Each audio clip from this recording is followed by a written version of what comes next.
All right. Hello. Good evening to all. And where are my captions? There they are. They were just a little slow to get started. All right. Last two chapters. We're on chapter 11 tonight. So one more session Thursday to tie it all together. And then I think there's a couple of pages of a prologue kind of thing, appendix, whatever. Um, Postscript and all that. I'll just do all of it in the last session for this book. Um, so yeah, we'll see where he goes with it. He's got like 60 pages or so to tie it all together. So here we go. Primal Vision, Chapter 11, Primal Vision. As I researched this book, my mind kept returning to Hapgood's phrase, quote, advanced levels of science that may go back 100,000 years, end quote. What did he mean by advanced levels of science? We are fairly certain that our Cro-Magnon or Magnon ancestors had no steam engines or electric lights. Or could Hapgood have meant something quite different? After all, Stonehenge and Tiwanaku reveal high levels of science without anything that looks like technology. In Time Stands Still by Keith Critchlow, there are some extraordinary facts about Babylonian mathematics. These were calculations about the sides of Pythagorean triangles, Pythagorean, if you want to pronounce it that way, triangles. The amazing thing being that, in spite of the Babylonians' crude number system, they seem to have no difficulty in multiplying a huge number like 18,541 by itself, the product of which exceeds 343 million. Yet apparently they did not even possess the simple algebra for working out the hypotenuse of a right-angle triangle. Critchlow concluded that people in the remote past possessed some sort of, quote, immediate perception of the general relationships existing between these numbers, end quote. In other words, they saw the answer as you and I can see the 2 times 2 equals 4.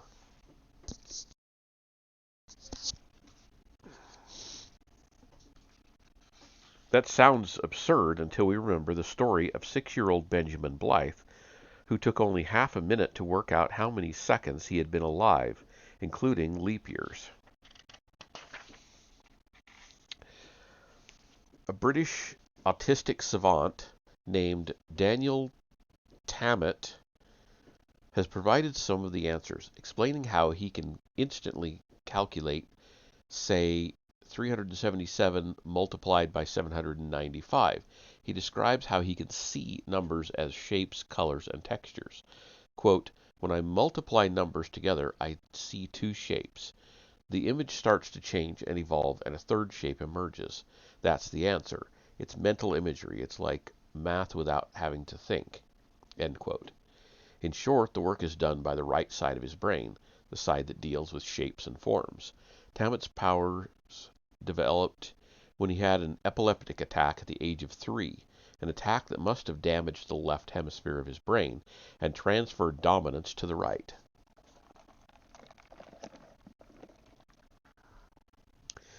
This also helps to provide an answer to the question raised in Chapter 2. What Robert Graves saw when he sat on the school roller and suddenly knew everything. He speaks of, quote, sudden infantile awareness of the power of intuition, the supralogic that cuts out all routine processes of thought and leaps straight from problem to answer, end quote. So he is describing a flash of intuition, right brain awareness, the quote-unquote bird's eye view, and what the bird sees is all the complexities and contradictions of human existence suddenly resolved in a simple vision of wholeness. Gurdjieff's disciple Ouspensky had such an experience, almost certainly induced by nitrous oxide, which he describes in a chapter called Experimental Mysticism in a New Model of the Universe. I'll have to see if I have that book. I know I've got some Gurdjieff and Ouspensky. He wrote, quote, "Everything is unified, everything is linked together, everything is explained by something else and in turn explains another thing. The new world with which one comes into contact has no sides, so that it is impossible to describe first one side and then the other." End quote. This is why Graves became so confused when he tried writing it down. He was trying to find a starting point that did not exist.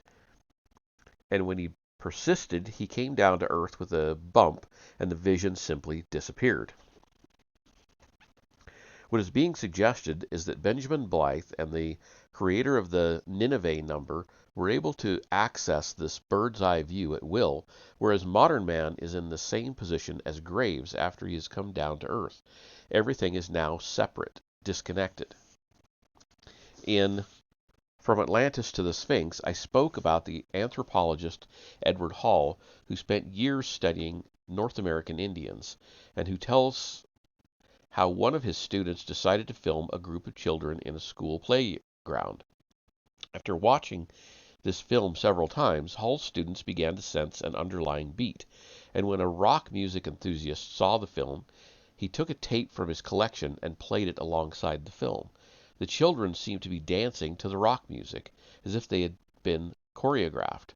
They were apparently dancing to some underlying rhythm of which they were unconscious. This is why Hall calls his book The Dance of Life.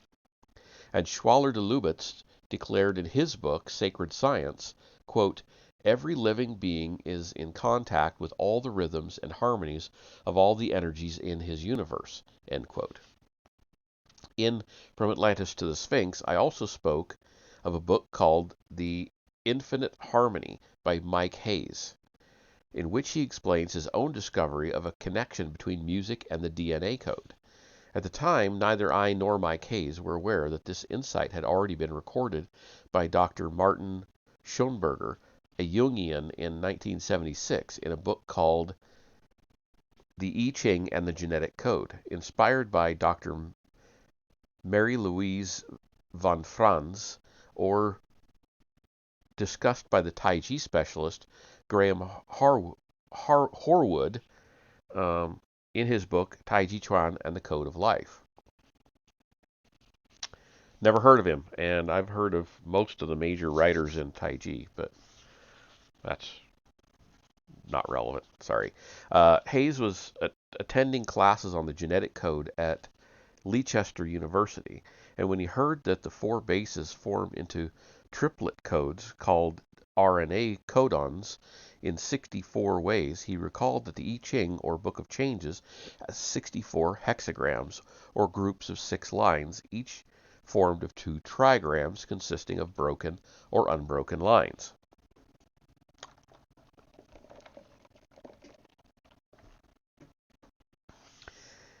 Now he learned that each of the triplet units of RNA links up with another triplet in the DNA molecule, so the double helix of the DNA molecule is made of 64 hexagrams, just like the I Ching. He found himself wondering if Fu Si, the legendary creator of the I Ching, might have gained access to some fundamental insight into the code of life, in which case there ought to be 8 trigrams hidden in DNA. When he learned that indeed this was so, Hayes began to suspect he had stumbled on something important. He had also been intrigued to learn that there are 20 amino acids necessary for the manufacture of protein, with 2 more coded instructions for start and stop, 22 in all, and he recalled that Pythagoras had regarded the number 22 as sacred because it represented 3 musical octaves. The octave has 7 notes, do, re, mi, fa, sol, la, ti, and another do, to complete the octave and begin the next. And obviously, these octaves also involve the mystical number 3. Pythagoras, of course, is recognized as the first of the great quote-unquote number mystics. The ancient Egyptians went to enormous lengths to encode their knowledge. We have seen that the height and base of the Great Pyramid encode the size of the Earth. And Mike Hayes points out that in the antechamber to the king's chamber, there is a granite relief whose area is exactly equal to the area of a circle whose diameter is the length of the antechamber floor. Moreover, when this length is multiplied by pi, the result is precisely the length of a year, 365.2412 pyramid inches. Such architecture obviously sprang from the ancient Egyptian belief that numbers encode the structure of the universe.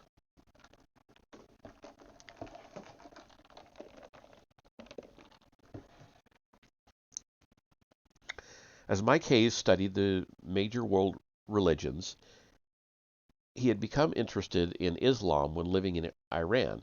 He was struck by the important part played in them by the numbers 3, 7, and 22. The number pi, the relations of the diameter of a circle to its circumference, is 22 divided by 7. In the infinite harmony, there are dozens of illustrations of the recurrence of 3, 7, and 22, and Hayes calls these and other numbers quote-unquote the Hermetic Code. He argues that this Hermetic Code is an evolutionary code, it is something to do with the way life manifests itself and tries to move to higher evolutionary levels. It becomes possible to see why Narby's comment that all the shamans of the world agree that contact with spirits is achieved via music may have a far deeper significance than it first appeared to. The I Ching works, according to Jung, by means of what he called synchronicity, or meaningful coincidence. Like Jeremy Narby, Jung accepts that we are living in an intelligent universe, not in the dead universe of 19th century science. When the I Ching, or whatever meaningful principle lies behind it, is consulted with the necessary seriousness of intent by throwing 3 coins, it provides the appropriate response by referring to one of the 64 hexagrams. When Jung wrote his introduction to Richard Wilhelm's translation in 1951, he had been secretly consulting it for more than 30 years.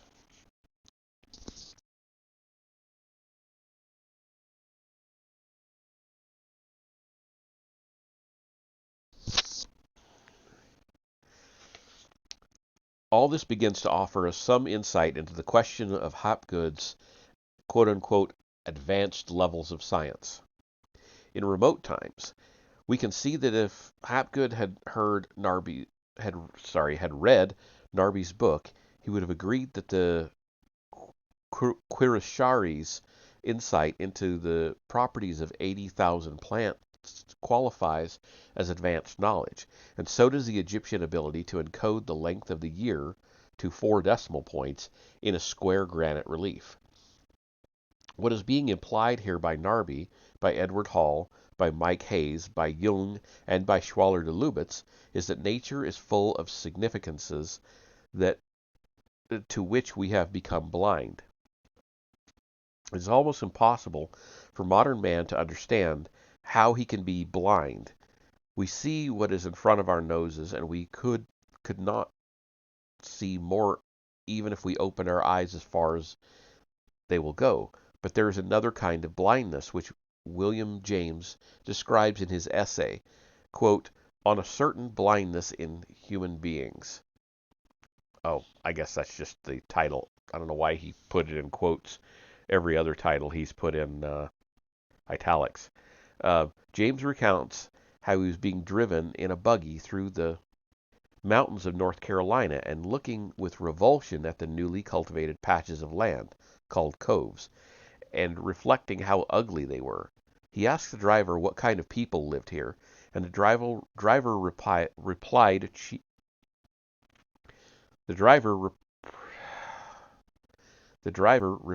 cheerfully, quote, We ain't happy unless we're getting one of these coves under cultivation, end quote.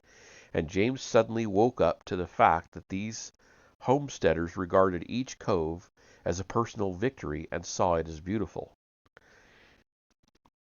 We become blind to things by imposing our concepts on them and looking at them with a kind of indifference, which arises from our conviction that we know what they are already. James was quite sure that the coves were ugly without seeing that the ugliness lay in his own eyes. But even when we know this, it is still very difficult for us to grasp just how the ancient Egyptians or our Cro-Magnon ancestors somehow saw the world quite differently and might consequently have developed their own quote-unquote high levels of science. The following example should make it clearer.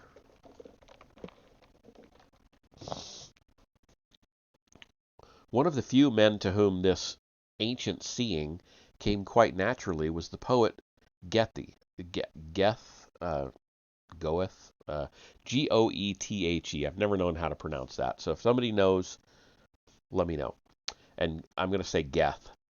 And Goethe's vision of science can enable us to grasp what it is all about. It would simply simplify what follows if I explain how I happened to stumble on Goethe's vision of science. I had been an admirer of his work ever since my teens when I first read Faust in the old Everyman edition. Faust. His vision of a scholar rendered miserable by his sense of the meaninglessness of life struck a deep chord with me at the age of 16. Good English translations of his work are rare, but over the years I went on to collect every volume I could lay my hands on. A few years ago I came across a translation of Goethe's theory of color, but was of two minds whether to buy it. I knew Goethe was an enthusiastic amateur scientist, but felt that basically he was no more than that, an amateur. All the same, I bought the book, and it stayed unread on my shelf. I should have been aware of the risk of dismissing any aspect of Goethe. For example, I knew that he had finally proved correct.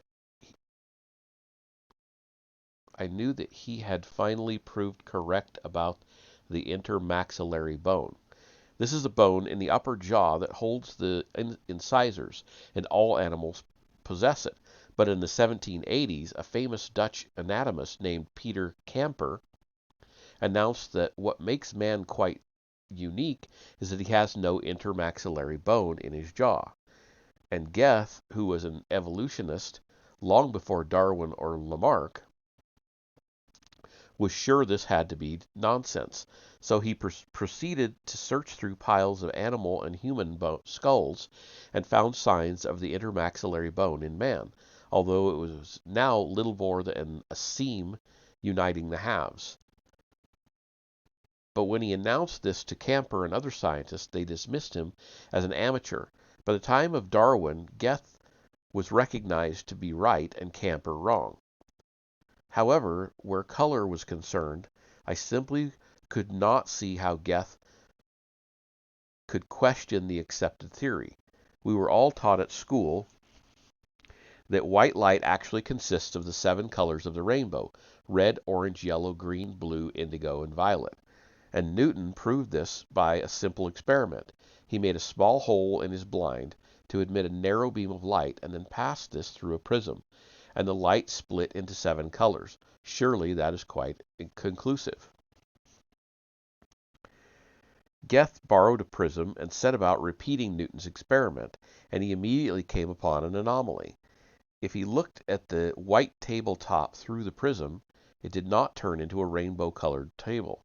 It stayed white, and the only rainbow colors were around its edges. And this proved to be generally true.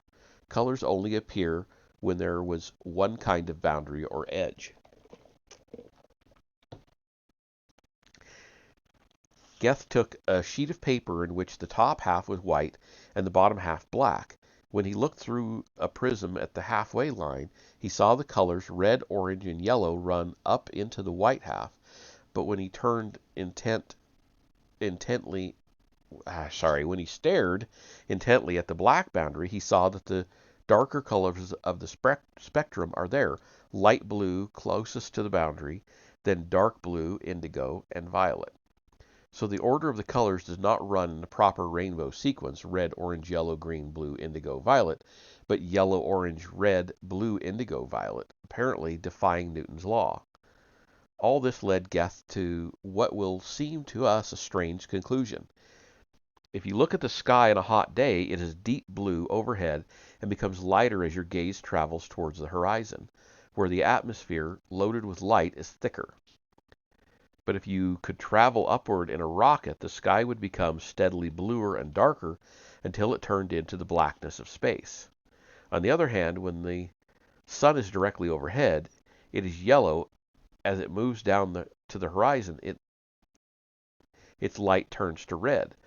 So where the sun's light is concerned, the atmosphere produces the three light colors, yellow, orange, and red. Where darkness is concerned, outer space, the atmosphere creates the three dark colors, blue, indigo, and violet. To express this crudely, Goethe is suggesting that the dark colors, blue, indigo, violet, are made by diluting blackness, while the light colors, yellow, orange, and red, are made by thickening the light.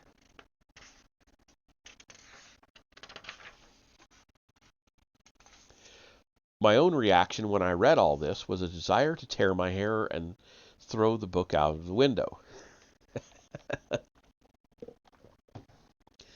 Where I wanted to know was Goethe's theory superior to Newton's, and anyway, what did it matter?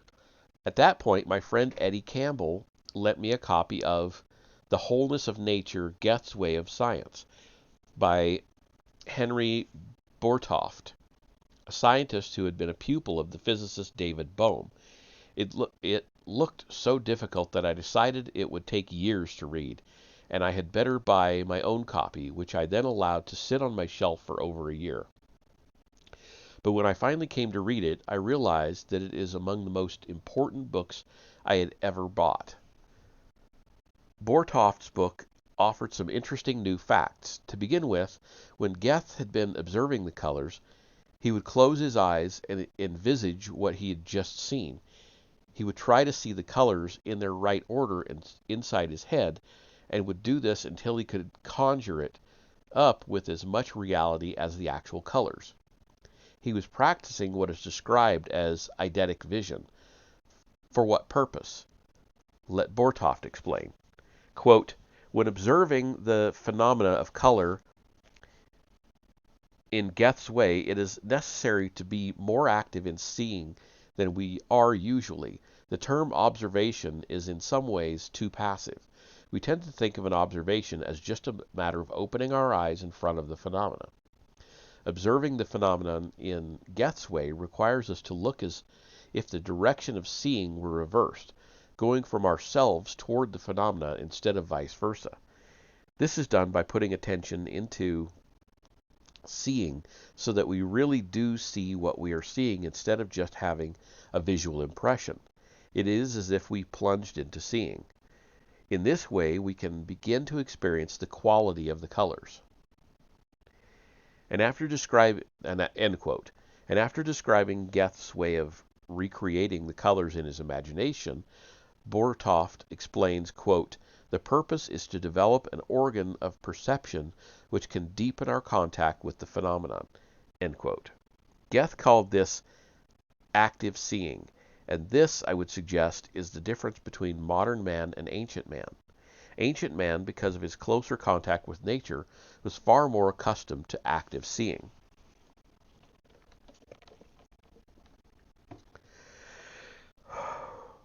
I happened to be sitting in bed at about 6:30 on a bright summer morning as I read Boerthoft on Goethe. Suddenly I understood what he meant. I looked out of my window at the garden with its trees and shrubs and deliberately did what Goethe recommends. That is, I tried to see it actively. This made me aware that when I normally look out at the garden, I am seeing it passively, taking it for granted, feeling I know every inch of it. Instead, I tried to suspend all ideas, all perceptions, and simply to look as if it was somebody else's garden and I was seeing it for the first time. The immediate effect was a feeling of being drawn into nature. The grass, the trees, the shrubs suddenly seemed more real and alive. Moreover, they seemed to be communicating with me. There was an odd sense of being among old friends, as if I belonged to a club in which I felt perfectly at home. I also realized that Goethe, like many poets, possessed this kind of perception naturally. In Faust, he talks about nature as, quote, God's living garment, end quote. In his lyric poem, there is a tremendous surging vitality that reminds us of certain of Van Gogh's later paintings, The Road with Cypresses and The Starry Night, in which the trees seem to have turned into green flames roaring upward toward the sky. There is a well-known story about how Goethe and the poet Schiller left a rather dull scientific lecture in Jena, and Goethe remarked that there ought to be some other way of presenting nature, not in bits and pieces, but as a living actuality, striving from the whole to the parts. And Schiller shrugged and remarked, "Oh, that's just an idea." But he was wrong. For Goethe, it was not just an idea, it was something he saw when he looked at trees and flowers and grass. They looked alive, as if nature was, in some way, a single organism. As an exercise, let the reader try looking at a garden with active seeing. Instead of seeing it as a kind of still life, like a painting, make an effort to recognize that it is in continual motion, very slow motion, but motion nevertheless, and that plants are as alive as insects or birds or bees. No doubt this was not true for Goethe all the time. Like the rest of us, he must have had his periods of fatigue in which he saw things mechanically. But in his wide-awake moments, he seems to have seen nature as Van Gogh painted it.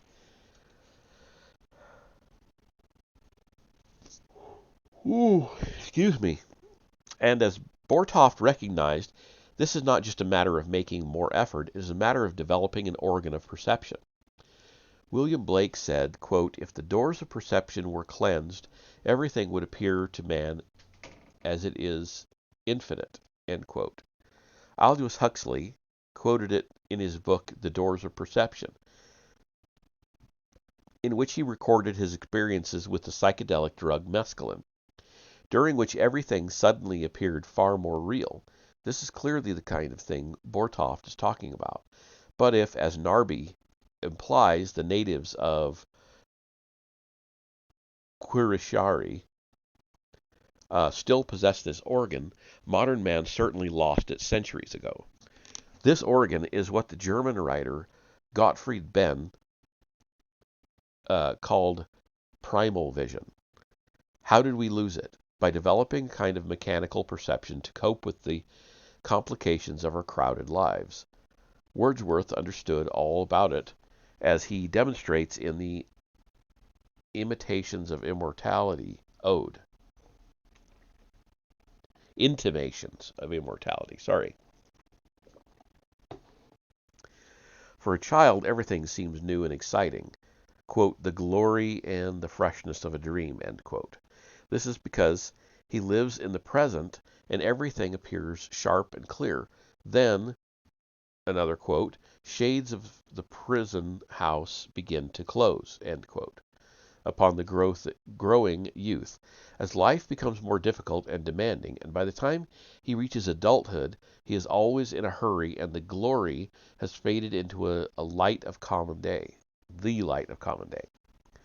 All that this means, of course, is that he no longer puts the effort into seeing things. When a child sits in front of his favorite television program, he turns his full attention on it, so much so that he often fails to hear when we speak to him.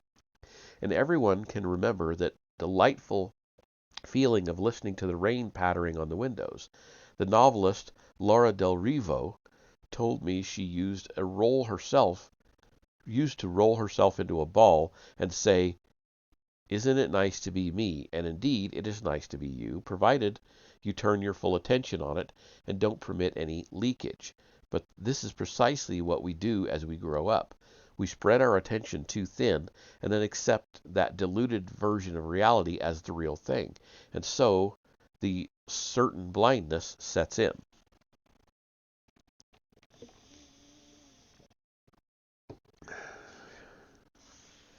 Animals don't do that. They live comfortably in the present and turn their total attention to anything that interests them. We civilized humans have forgotten how to do this, and we are not even aware we are shortchanging ourselves because we think this is the way things are.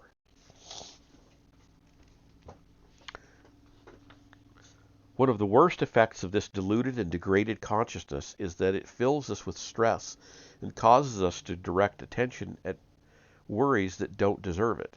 And when we occasionally experience a breath of real consciousness, for example, setting out on holiday,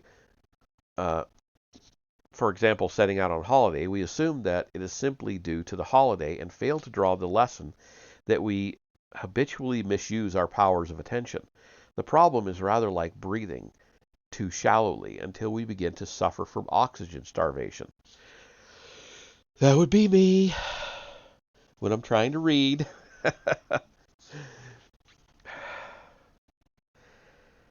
Which is why I start getting droopy. My eyes start going cross-eyed. It is oxygen starvation. According to Princeton psychologist Julian Jaynes, all this began to happen fairly recently.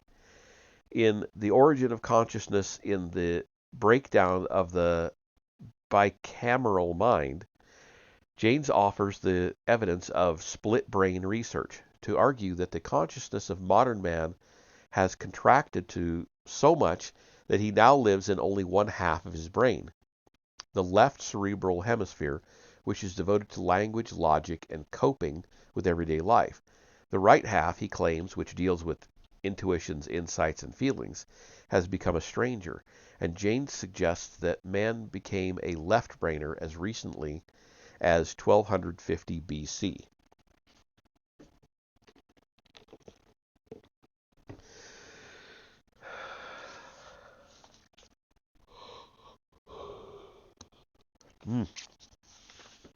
During the great wars that convulsed the Mediterranean during the second millennium BC, the old childlike mentality could no longer cope. Man had to become more narrow, more obsessive, and at the same time, more brutal and ruthless. Tensions tend to make us cruel. And in this new state of mind, man lost touch with the gods and with his own deeper self. About 1230 BC, the Assyrian tyrant Tukulti-Ninurti had a stone altar built which shows the king kneeling before the empty throne of the god. But all earlier kings had portrayed themselves sitting beside the god on his throne. Now the god has vanished and man is on his own. It is an interesting theory, and Jaynes argues it very convincingly. But, of course, we have no way of knowing whether it is correct. All we can say is that something of the sort must have happened to us at some point during our evolution.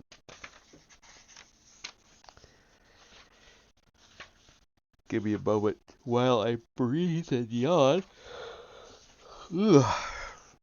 I'm not bored by this. It's really interesting stuff, but it's just that not breathing enough to... Whew. Sorry. Okay. Back to it. And I was just checking how many pages we have. We have, a bunch to go. So, Narby's cosmic serpent seemed to show that this is not true of his Peruvian Indians. Like shamans the world over, they are still in touch with their gods, or at least know how to get in touch with them. Which raises an interesting question. The Quirishari believe that it is the cosmic serpent that teaches them, and Narby suggested that this cosmic serpent is actually the DNA molecule. Is it their own DNA that teaches them about the properties of plants? Are they able to learn direct from nature, from God's living garment? All this raises another interesting point. Since it is the left hemisphere of the brain that deals with calculation, we tend to assume that this is the mathematical hemisphere, but any good mathematician will tell you that mathematics requires the same kind of intuition as poetry or art. This would explain how Oliver Sacks's subnormal twins could exchange enormous prime numbers. They must have been able to see them in the same way that Michelangelo could see the statue inside a block of marble while it was still in the quarry, or Nikola Tesla could see a machine he had not yet even committed to paper. The strange implication would seem to be that in becoming a left-brainer, modern man actually lost an important part of his rational faculty. All of which seems to offer interesting glimpses into how our remote ancestors might have possessed high levels of science without inventing the concrete mixer.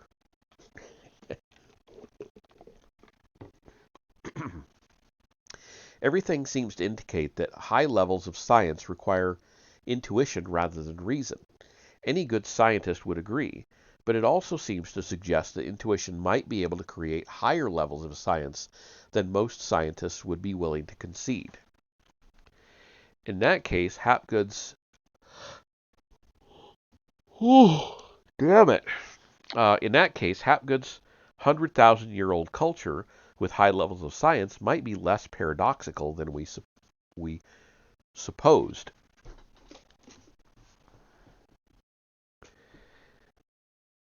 In May 1996, I received in the post a book with the intimidating title Extrasensory Perception of Quarks. The author, Stephen Phillips, was an Englishman who held a doctorate in particle physics and had taught the subject at Cape Town University. It was while taking his doctorate at the University of California that he wandered into a Los Angeles bookstore and came upon a copy of a book called The Physics of the Secret Doctrine by a theosophist named William Kingsland. Flicking through the pages, he was brought up short by a picture of a hydrogen atom in which the nucleus had 3 small points. Few scientists would have given it a second glance, for it doesn't look in the least like a hydrogen atom, which of course has 1 electron orbiting its nucleus, like a single planet going around the sun.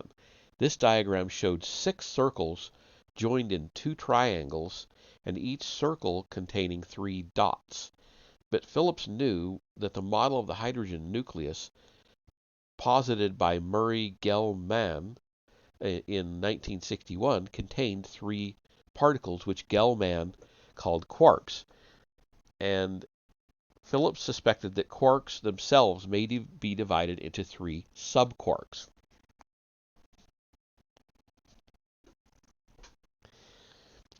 Kingsland was reproducing a picture from a book called Occult Chemistry by Annie Besant and C.W. Ledbetter, 2 of the Theosophical Society's most important founder members.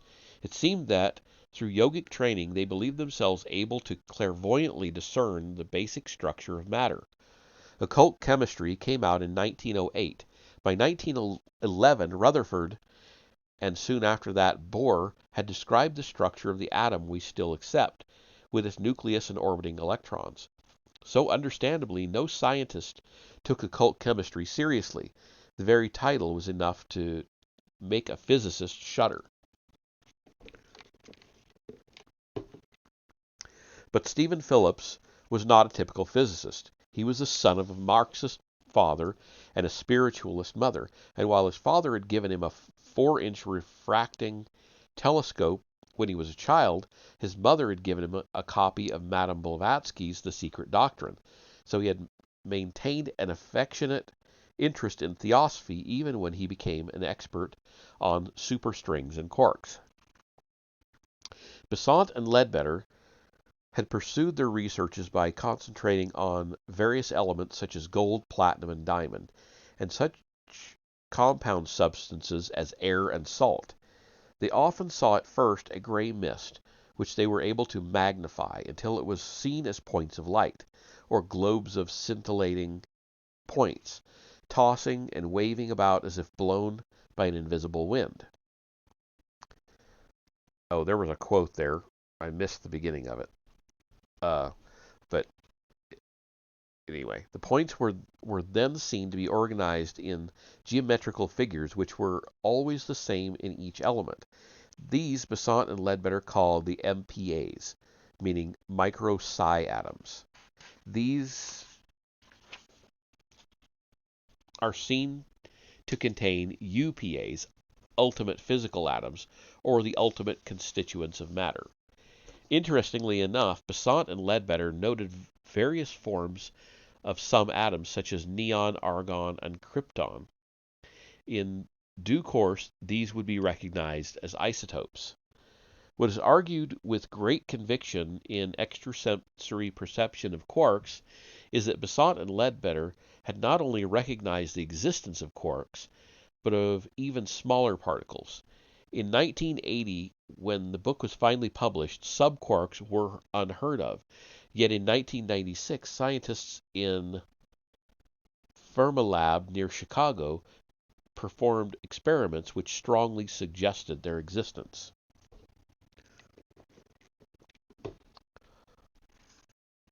After extrasensory perception of quarks came the even more definitive ESP of quarks and superstrings, and after that a magnum opus called The Image of God in Man and Matter. His thesis here is that the Kabbalistic tree of life should not be regarded as some vaguely symbolic account of reality, but put together by woolly-minded mystics, but as a scientifically accurate description of the underlying mathematical reality of the universe. In Kabbalism, the tree of life is not a real tree, but a symbolic axis that connects earth and heaven like the shaman's pole. There are 10 levels or emanations, which may seem at odds with the 7 or 9 levels of shamanism, until we recognize that the basic level is earth, Malkuth, from which it springs, leaving 9 levels. In a letter to me, Stephen Phillips wrote, quote, "When I returned to England in 1976, I immersed myself in the Pythagorean tetractys, an arrangement of dots in the form of a triangle. As my research deepened, everything began to fall into place. I discovered how the God names define those sections of inner and outer forms of the tree of life that encode numbers of cosmic significance, such as the group theoretical parameters 248 and 496, intrinsic to superstring theory. Remarkably, the number 168, namely the kernel of the number 1680 of circular turns counted by Ledbetter in a whorl of the UPA, which my first book identified as a subquark, was the very number value of the Hebrew word signifying the physical manifestation of the Sephirah Malkuth. This was clearly independent confirmation of the objectivity of Ledbetter's clairvoyance, the constant simultaneous appearance of several God-named numbers quantifying aspects of the same geometrical object were beyond coincidence. And there is a picture here of the Tree of Life, or at least a version of it. If you haven't seen it, or you want to see it now, here you go. So Malkuth is there at the bottom.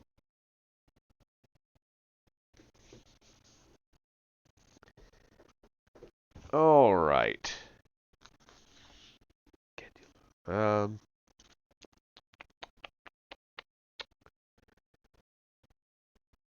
It was while looking through ESP of quarks and superstrings for this chapter that I came upon a letter Stephen had written me some years ago.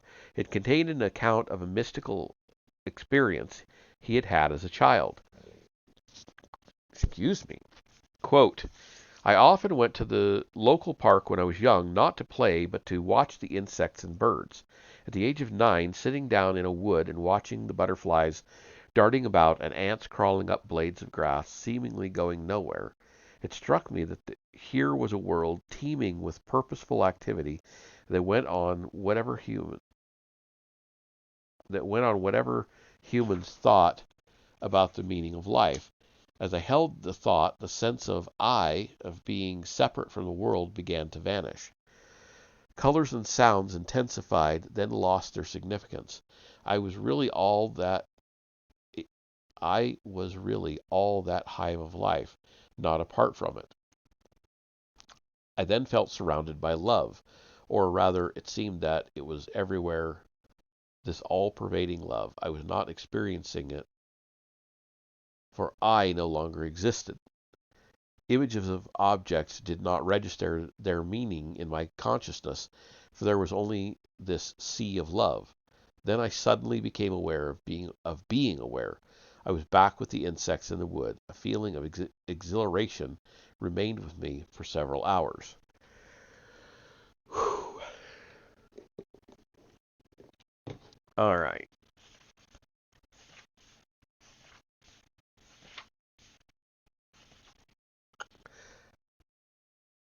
I am actually going to take a break and get up and move and breathe and get some more water because I'm almost out. And I'll probably stand up when I come back because these chapters are long. We've got a long way to go. So I will be right back. Feels like we're on a tightrope, treading lightly, oh, but I know I still want you with me, even when it's not easy. Feels like we're on the edge now. Wish somebody would tell me how to get us to safety. 'Cause I need you, baby. 'Cause I will make it right, right. Yeah, I am by your side, side. I don't wanna let go of all these memories in my mind. I don't want a goodbye tonight. No, no, all I want is a good time.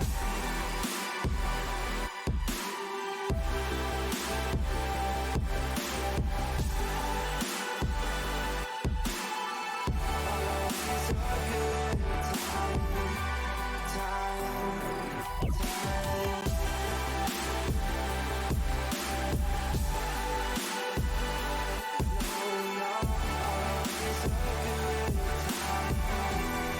Feels like no one else is around, but everything is breaking us down.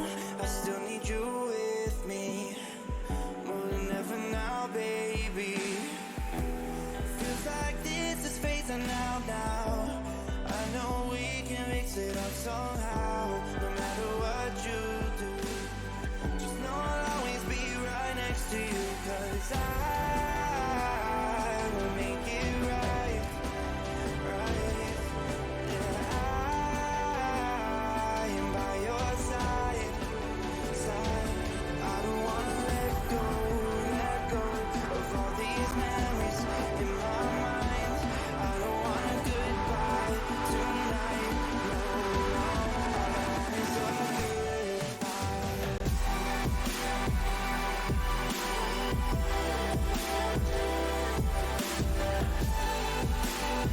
Okay, like I said, I'm going to stand up. I tend not to get so sleepy when I'm standing. You know, if I'm slumping in my chair or something, and I have a tendency to, maybe I'm doing that, and it's inhibiting my breathing. I don't know, but whew. All right. Reading this immediately after Narby's book, I was struck by the similarity of what they are saying. Watching butterflies and ants, Phillips might have been in the Peruvian rainforest, and it is interesting that after reflecting that this world of purposeful activity was independent of our human sense of meaning, Phillips at first experienced an intensification of colors and sound, what we might call the Gethic effect. The Geth effect. I don't know where I got the ick. A sudden active seeing. Then this quickly passes into a sense of the oneness of nature in which his own identity disappeared. It is interesting to note that Phillips was only 9 at the time, an age before the shades of the prison house begin to close. This vanished as self-consciousness returned. He became aware of being aware. The left brain was back, and the sense of the wholeness of nature had disappeared. T. E. Lawrence had once described a similar experience. It had happened when he was traveling with a party of Arabs. Quote, "We started on one of those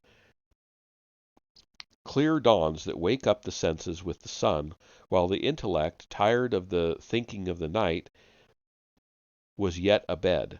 For an hour or two on such a morning the sounds, scents, and colors of the world struck man individually and directly, not filtered through or made typical by thought. They seem to exist sufficiently by themselves." End quote. Lawrence complained that his problem sprang out of what he called his thought-riddled nature, left brain consciousness, and we can see again that this acts as a kind of filter, like the pair of dark glasses. Without the thought-riddled nature, we would see, quote unquote, see things as they are, infinite. That is to say, the normal boundaries of personality would dissolve away. Neither should we minimize the importance of Phillips's comment that he felt surrounded by a sea of love. Such experiences bring a sense of nature as a living and benevolent force.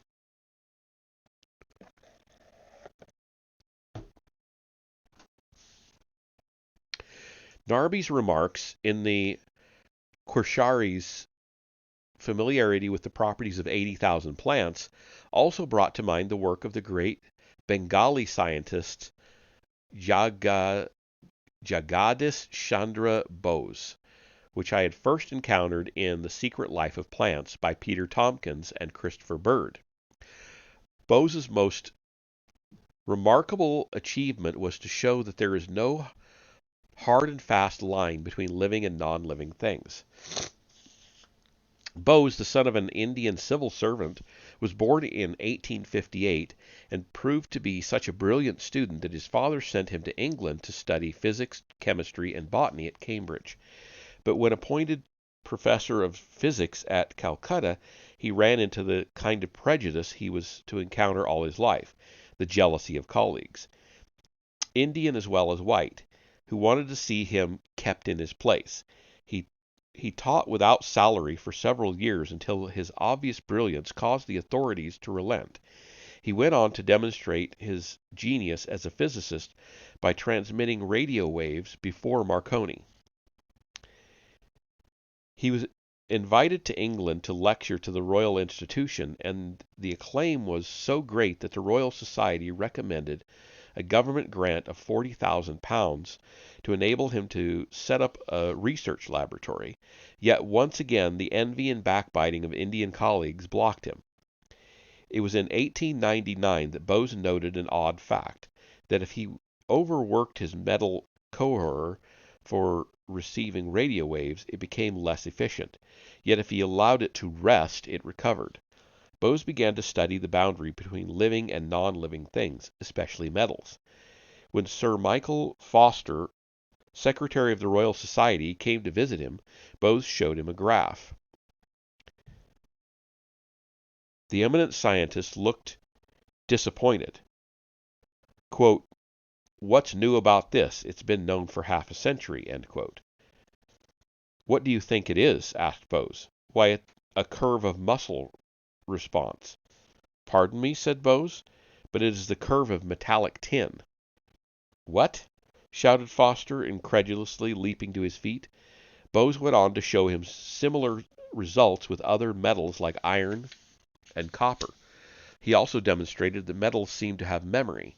A metal surface could be etched with acid, then polished until all trace had vanished, yet tests could show just where it had been etched. His next experiment was with leaves. He demonstrated that they could be anesthetized like human beings, but even anesthetized a pine tree with chloroform. He even anesthetized a pine tree with chloroform and was able to transplant it to another place without the fatal shock that usually makes such transplanting impossible. Opposition was still bitter. When he performed his experiments on plants and metals before the Royal Society, he was attacked by the grand old man of physiology, Sir John Burdon Sanderson, who simply denied that such things were possible. But one of his ex-professors arranged another exhibition before the Linnean Society, and there Bose triumphed. Yet underhand plotting once more prevented the publication of his results by the Royal Society. Eventually, Bose won through even inventing instruments that could show a plant growing from second to second. One device, using a beam of light, could magnify the muscular movements of a plant 10,000 times. Finally, at the age of 59, he was knighted and was able to open his own research institute. For the remaining 20 years of his life, he continued to devise experiments to show that there are no gaps in nature, that animal life, plant life, and so-called inanimate nature all shade gently into one another. In one lecture, he talked about the pervading unity of all things and added that it had made him understand that quote, that message proclaimed by my ancestors on the banks of the Ganges 30 centuries ago, end quote, of the oneness that lies behind the multiplicity of nature. Until Goethe, Bose succeeded in, unlike Goethe, Bose succeeded in convincing his colleagues that he was more than a dreamer, yet he shared Goethe's fate in the sense that his contemporaries were simply not ready for what he had to say. The result is that one of the greatest scientists of the 20th century has been virtually forgotten. It might be reasonable to ask, how could his work be continued? The answer is inherent in Jeremy Narby's Cosmic Serpent. The scientist himself must attempt to develop the shamanic vision, or at least open his mind to its possibility. One metallurgist, Sir Robert Austin, admitted to Bose that he himself had concluded that metals were alive, but had been promptly rebuffed when he even hinted at this before the Royal Society. He lacked Bose's advantage of belonging to a culture that was rooted in the shamanic tradition. Interestingly, though, this was a view that Charles Hapgood himself came to share in the last years of his life and expressed in the long introduction to his last book, Voices of Spirit. His starting point was the work of Chandra Bose. In his wide and eclectic reading, Hapgood had come across Bose's book, Response in the Living and the Non-Living. He was particularly struck by Bose's demonstration that the metal of his radio receiver could become fatigued by too much activity, but he was even more struck by another of Bose's observations, that if he left the receiver for several days without use, it became inert. Bose comments, quote, in fact, it had become lazy through lack of stimulation, end quote, and had to be stirred back into activity with a strong shock. Hapgood saw correctly that the implications are extraordinary. After all, metal fatigue is a familiar concept and can be explained in purely mechanical terms, but metal laziness is altogether harder to account for. Hapgood goes on to speak about the now famous experiments of Cleve Baxter, a lie detector expert who in the mid-1960s attached his polygraph to the palm-like leaves of a Dracaena plant that stood on the floor in his laboratory.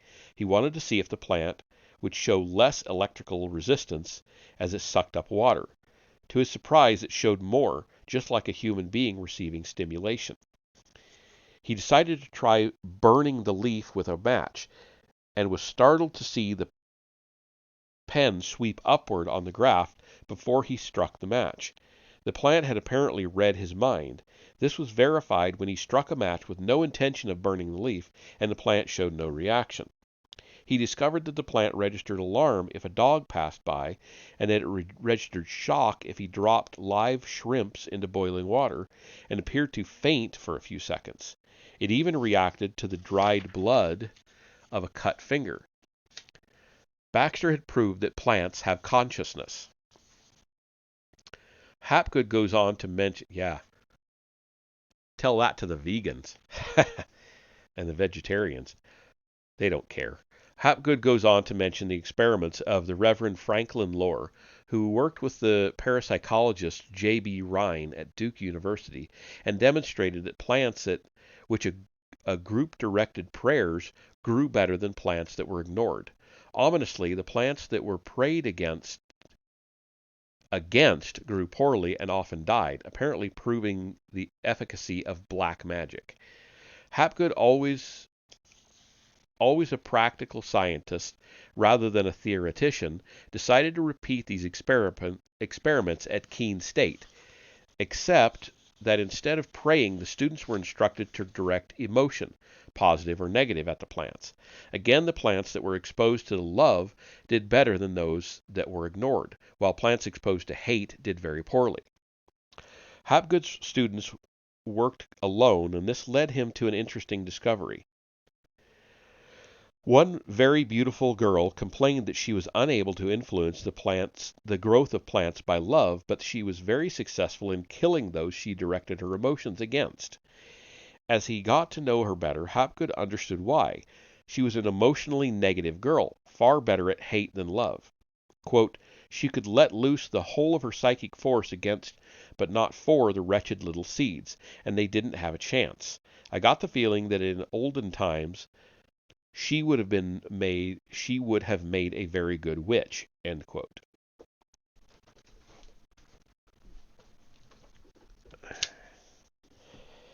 Hapgood goes on to discuss the findings of a Yale biologist, Harold Saxton Burr, who discovered that there is a weak electrical field associated with life, and that a fine voltmeter attached to a tree could not only register this field, but noted that it fluctuated during thunderstorms, sunspots, and changes of season. Women show an increase in electrical activity when they ovulate, and one woman who had difficulty becoming pregnant used this knowledge to conceive. When Burr noted that a frog's egg contains lines of force that develop into a tadpole's nervous system, he concluded that these fields actually shape living cells, as a jelly mold shapes the jelly. He called them L fields for life fields.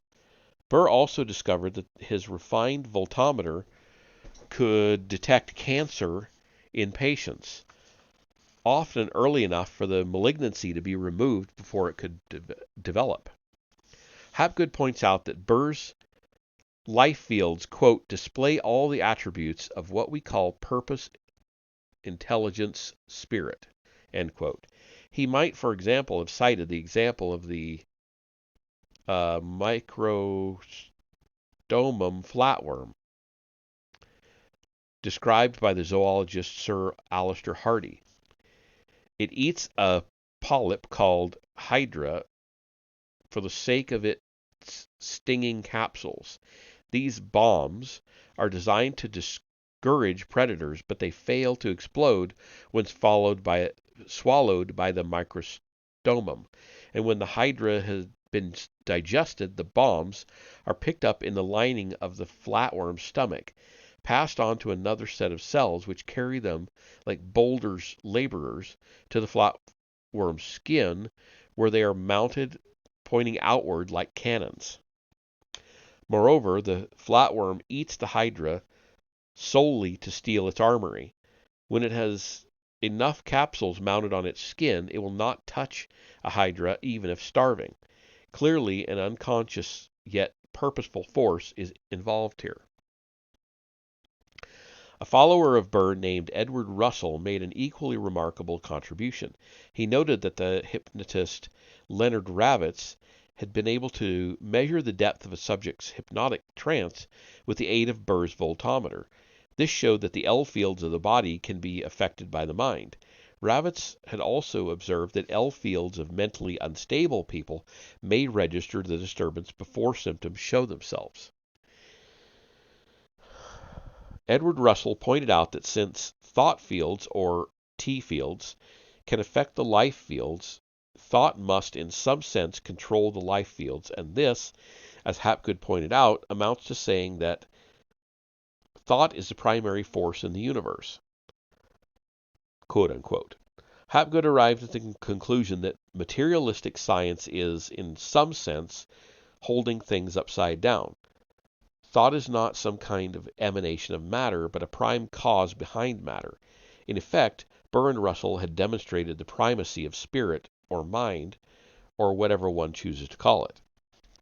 Hapgood goes on to discuss psychometry, which, we may recall, Colonel Fawcett accepted as real, and tells how the psychic Peter Hurkos looked at photographs of both his sons and not only gave an accurate diagnosis of their characters, but was able to tell Hapgood that one of them had almost died recently when a doctor had failed to recognize a sore spot on his skull as a cancerous growth.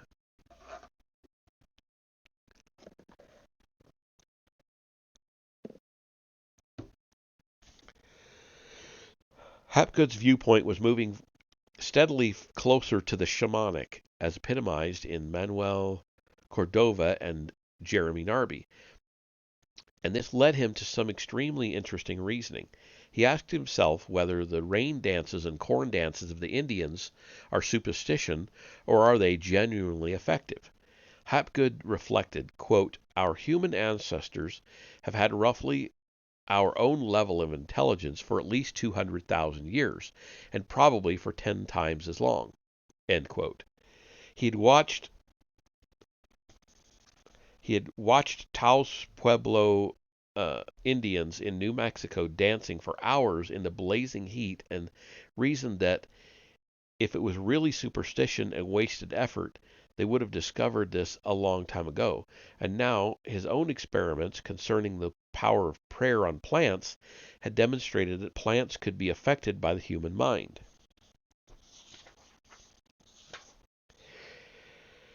Oh man, okay, we're getting there. It is interesting that Hapgood says that man has been as intelligent as ourselves for at least 200,000 years, and possibly for 2 million. A discovery made in 1997 adds powerful support to this argument.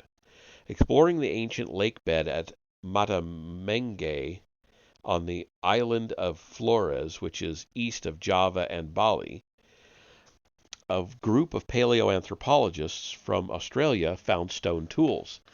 The bed of volcanic ash in which the tools were found by Mike Morwood and colleagues from the University of New England, New South Wales, dated from more than 800,000 years ago, the time of Homo erectus.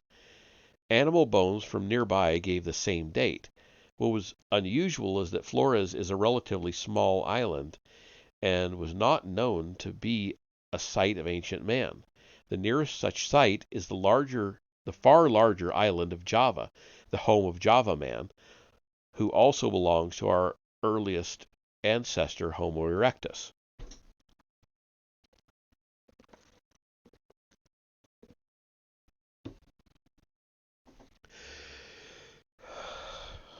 To reach Flores, these primitive men would have had to sail from island to island, making crossings of around a dozen miles. This sounds a modest distance, but Homo erectus is regarded as little more than a glorified chimp, as More would put it. If he was able to sail the seas, then he must have been far more than that. Moreover, Morwood argues that organizing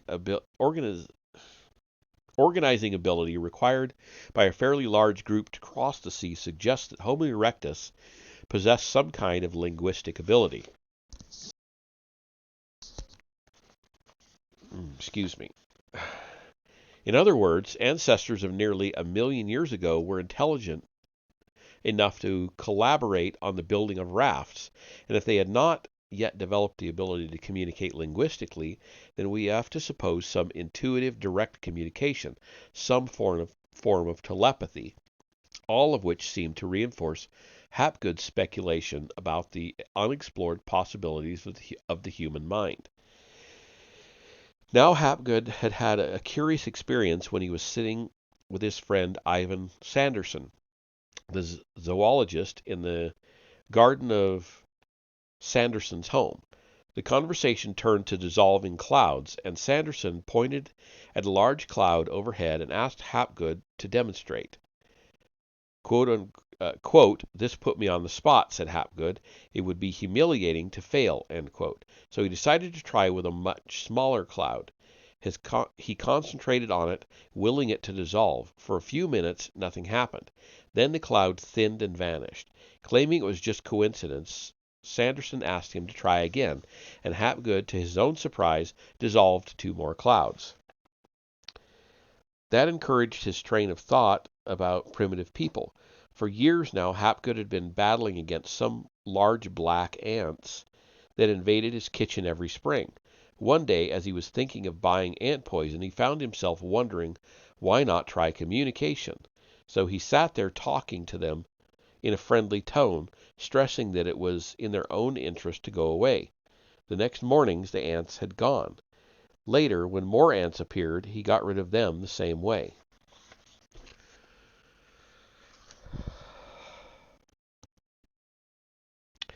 A woman to whom he told this story complained that his method did not work. She had tried it, and the number of ants had only increased. Hapgood asked her what she had done, and she explained that she had ordered them out of her kitchen, calling them dirty little communists. Hapgood had to explain gently that this method was sure to fail. In April 1964, Hapgood came upon another phenomenon that aroused all his scientific curiosity. He attended a demonstration of hypnotic regression by a psychologist, Dr. Kenneth Lyons. Lyons regressed a subject named George back to his first day at school, whereupon George's voice changed to that of a child, and he described his day in detail. But after exploring George's life so far, Lyons told him that he wanted him to go back to the last time he was alive, and George told him that his name was James, the date 1618, and that he lived in Cornwall. He went on to describe how he had died in a London prison at the age of 17. Hapgood found it so interesting that he invited Lyons to do a demonstration at Keene State. Both he and his students found the subject fascinating, and these experiments in past life regression continued for 2 years. Hapgood noted, quote, "In every case, our subjects, when regressed to the past, described the social conditions of their presumed lives correctly," end quote. One student described in detail an ancient method of curing hides. Another girl, who knew no French, spoke perfect French when regressed to the past life in France. One 16-year-old boy was asked to go to the Topkapi Palace in Istanbul, where the Piri Reis map had come from, and described it in accurate detail.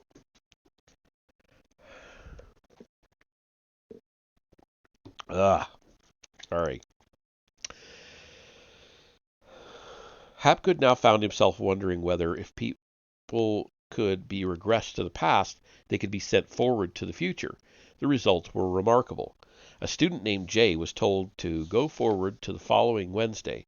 He described the events of the day, luncheon menu, class assignments, tests, in some detail. Asked where he was now, he said he was at the Keene airport, and that he had met a pilot from Montpelier, Vermont, who had been able to clear up the details of a rather puzzling plane crash that had occurred a year earlier. The following Wednesday evening,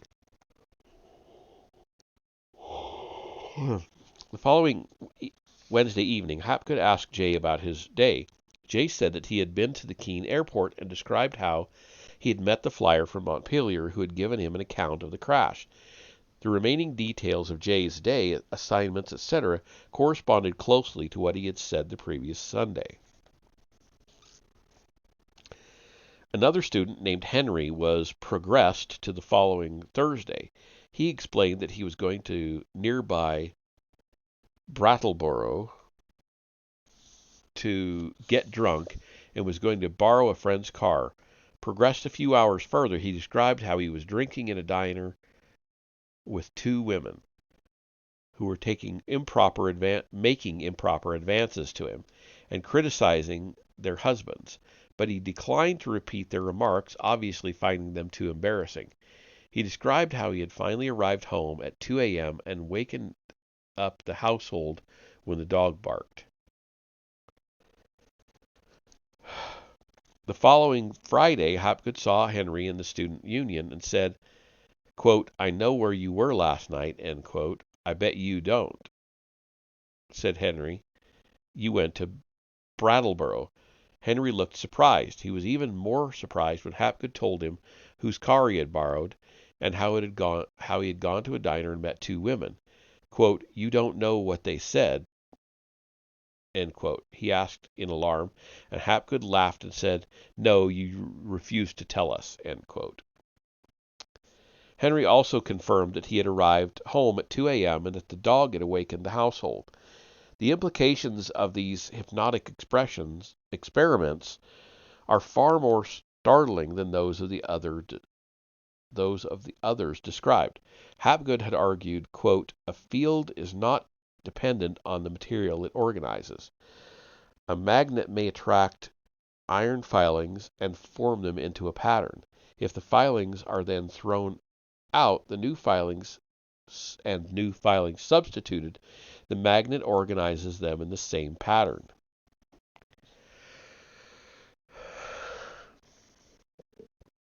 Wow. Okay. We're getting there. We're getting close. Like 2 pages left. Where was I? Same pattern. The L field of the body, in the same way, might survive the body and organize other bodies. The T fields may exist indefinitely as long as the force that created them exists. And what force can this be but the ultimate creative force? End quote. A skeptic might reply, quote, "Even if life fields and throughout fields and thought fields exist, they might still be a product of matter, as light and heat are the products of a fire," end quote. In other words, they may have no separate existence. The argument that matter is the ultimate reality is almost impossible to refute. Even Hapgood's experiments into hypnotic regression into the past could be explained in material terms, some kind of unconscious memory retained by the cells or simply imagination. But that argument cannot be applied to foreknowledge of the future. In materialist terms, the future has not yet happened and therefore cannot be predicted with any accuracy. But for the experiences of Jay at Keene Airport, I'm going to stand back up. I'm struggling here. I don't know why. Well, still lack of oxygen, I guess. Keene Airport or Henry at Brattleboro, there can be no scientific explanation. If we accept that Hapgood was telling the truth, then we are forced to posit some T field or whatever that is free of the limitations of time. And while shamans the world over would accept this as self-evident and find nothing at all odd in being able to describe the future, or modern way of seeing, our modern way of seeing prevents us from even beginning to grasp what it means. Still less do we know how to see Wow, I can tell I'm almost done. Still less do we know how to set about changing our way of seeing. Hapgood would have been excited by the experiments of a contemporary neuropsychiatrist, Dr. Peter Penwick, of the Institute of Psychiatry in London. In the 1990s, volunteers connected to a polygraph were subjected to a random series of frightening or calming pictures and were found to show fear responses 3.5 seconds before the picture was shown. It was Fenwick who told the British Association Festival of Science at the University of Salford in September 2003 that, quote, mind may exist outside the brain and may be better understood as a field rather than of just the actions in the brain, end quote. And he cited cases in which people who had suffered heart failure reported leaving their bodies and watched themselves being resuscitated. He also mentioned the frequency of cases of what he called quote-unquote deathbed coincidence syndrome, when someone claims to have seen a relative who has just died or been aware of their presence. And like Hapgood, he had noted that prayer can have a healing influence, having a positive effect on people in the hospital with heart disease or receiving infertility treatment. Eddie Campbell, the friend who introduced me to the work of Henry Bortoft, offered the following advice. Quote, shut the door where you work, then sit bent over your computer keyboard. Put your hands edgewise on the sides of your head so your line of vision is inside of a tunnel. Stare at the keyboard and let your eyes drift in and out of focus. With a bit of luck, you will suddenly find the same sort of shift which you get when trying these three-dimensional dazzle pictures sold in books. If you're lucky, you'll suddenly find a strange new version of the familiar keyboard. It satisfies Goethe's description of active seeing, the perception of an object standing in its own depth. The presence of this method the essence of this method seems to be that Narby calls defocalizing. Its aim is the disappearance of normal subject-object perception. Subject and object somehow become one, as described by Stephen Phillips in speaking of his own mystical experience. Eddie Campbell speculates that, quote, there was a line of transmission from a German school which used active seeing as a means of scientific discovery, perhaps from the early Middle Ages onwards. Copernicus saw his version of the universe in 1543, some 300 years before the observational data to support it became available, end quote. If he is correct, then it might offer us a clue as to how quote-unquote high levels of science could be possessed by societies that we would regard as primitive. And that is the end of Chapter 11. We have Chapter 12 left to go. And it's another very long one. It is, it's 22 pages. But then there is also a 8-page appendix that finishes it out. And yeah. So, 30 pages to go in the book. And this next chapter is called The Old Ones. So we'll see where he ends up. He talked about the Cro-Magnon a little bit. He talked about Homo erectus. Still didn't mention Neanderthals, but I kind of see where he's going with it now. I hope that he pulls it all together pretty well in this last chapter and appendix. So we will read that on Thursday. And thank you for joining me. I'm going to take a little bit of a break. Not sure quite how long after I end this session, and then I'll come back and play some We Happy Few. So I will see you all in a little bit, or I'll see you on Thursday.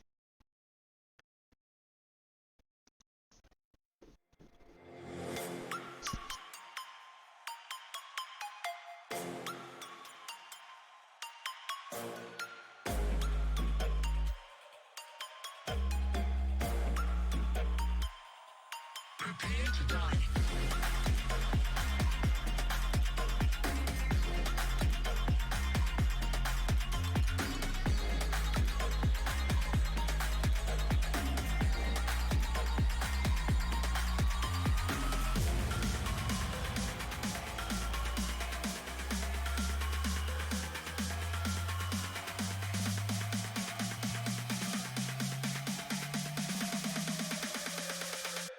Prepare to die.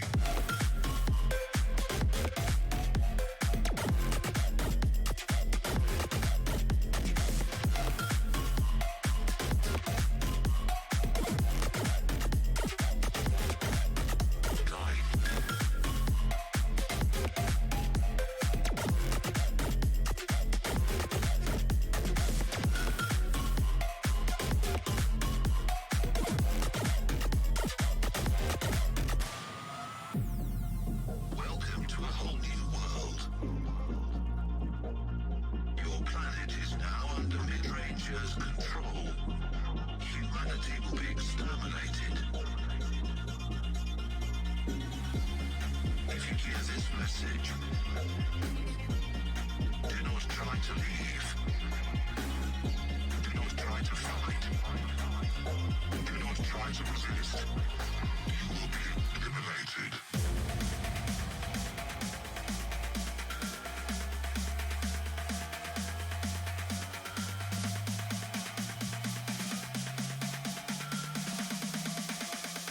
You will be eliminated.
Prepare to die.